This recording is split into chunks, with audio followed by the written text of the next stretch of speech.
Keluarga Patisi TV. Dagi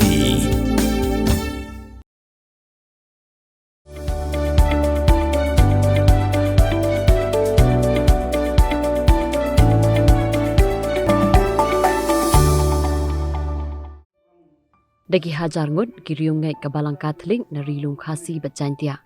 Kila Tuid sya ke jingdan Ontep dan Burom. Ya kamet barang sa jong Reverend Father Hilarius lamari.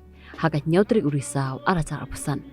Shwaban ra Ontep ya kamen la pelong ya kamas bakut ha pelau jong ka ying mani Saint Teresa Cathedral Parish Juwai bala penbenta da Bishop ke Jelanyam Juwai.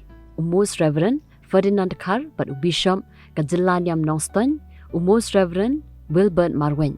Bala penbut pan sa ke Jaiñtia kublai khadu na keyboard penyat jong ke Jelanyam Juwai. Kumman shpinken mau Father Hilarius la kempang haka khat pratrik ujiliu arza apusan. Haka por kumba khandai biji janmien.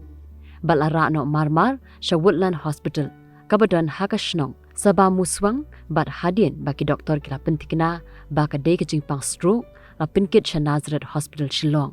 Bala pentia hapo ICU tat hadu ka Sngi ba unda khlat no na kani ka sla prathai. Haka santrik urisau arza apusan. Haka por kumba prabaji minstem. Father Hilarius ula longteng Diocesan Administrator jong ke Jelanyam Juwai na du usnam arja khatway hadu usnam arja khatsan. Ubat ru kum Vicar General jong ke Juwai Diocese na du usnam arja khatsan hadu benai no pra arja arpho. Bat haka ju kapor na du usnam arja khatsan hadu ka Sngi banda khlat no ula shakri kum parish priest jong ke Cathedral Parish Juwai. Nalor ka kamsharai museum Father Hilarius ula longru president jong ka Jaiñtia Hills Development Society kabadai ka social wing ni ka seng 3 months ngobha jong ka Jelanyam Juwai na du usnam arja khatway hadu menta. Shwaban tre hapo ka Jelanyam Juwai kum Diocesan Administrator Father Hilarius la treru ha parish soalan ha parish Maukerwan ha parish Maukhar ha Saint Paul Seminary Upper Shillong ha parish Namdong ha Cathedral Parish Shillong bat ula shakri ru kum Vicar General jong ka Shillong Archdiocese na du usnam arajar iway hadu usnam arajar khatway. Nama ba beliau berduai. Bagalong beliau berduai berbuat, but tak cepat lagi. Bukan tujuh dia beliau. Langi lang hadir baru kami amal dan dulu kebalang bandong beliau berduai. Langit ba kumba belajar Yesus la pintek di bawah kebentai juru tat hadu kesu ke janmin khat khatri naikung baulei la ayu ketu Jepang stroke umla bangken jupin bangin pe ibu ban ungren hangi tat hadu ketu ke Sngi santri Sngi trai baulei pa ukelakot ibu yang kena kam mission jong blei pendan korom yu kembang ya seliau ya kata gospel hati ni Sngi ladu kata Sngi try kumba blei pa pendan korom yu lapon yu Jisu dah kejing pa yu nak bayam ni long ki blei ki batmen ni chania ya kejing ong jong Jisu ba ong kumne ngalong kejing pa bat kejing im jar banget hala im wat la daw layam gospel ini tentang kadoi atusan.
Pidan dukan marbam, ndai. Compare la ka bered, ka pidi harut surok ni ka bahe, kum ki restaurant, bat ki wei, ni pishat roti, shat kek, bat ki wei, na ka benta ka koi ka kya jong ki pat ba nong bam nong di. Pat ba pinyo ka jing shania, naki, pidan kam bandon de ka license, ka papaka, ka bala itu da ka an, kata, ka Food Safety and Standards Act Hajar Henriu, link ba ka section, lai puwei, iwei. Kam de ka ba ba pinyo ka license, pila ba na apply ko online link ba ko website foscas.fssai.gov.in da ko ba pihap pan upload ru tegi kot kisla badan kam kat kum ka judging kam jong pi pila ru banyak kendo yaki designated officers lani food safety officers ke badan ha ka office terekam jong u lani ka district medical and health officer habaro ke district ke badan ha megalaya lat no tang ha is Khasi hers pila ban let bed siya ka office terekam jongki ka commissionerate of food safety ke badan halowa la chumya nakabenta ka kot kakya kinong bam nong di lawan ra siya pi daga commissionerate of food safety government of Meghalaya bat bala kershan daga food safety and standards authority of India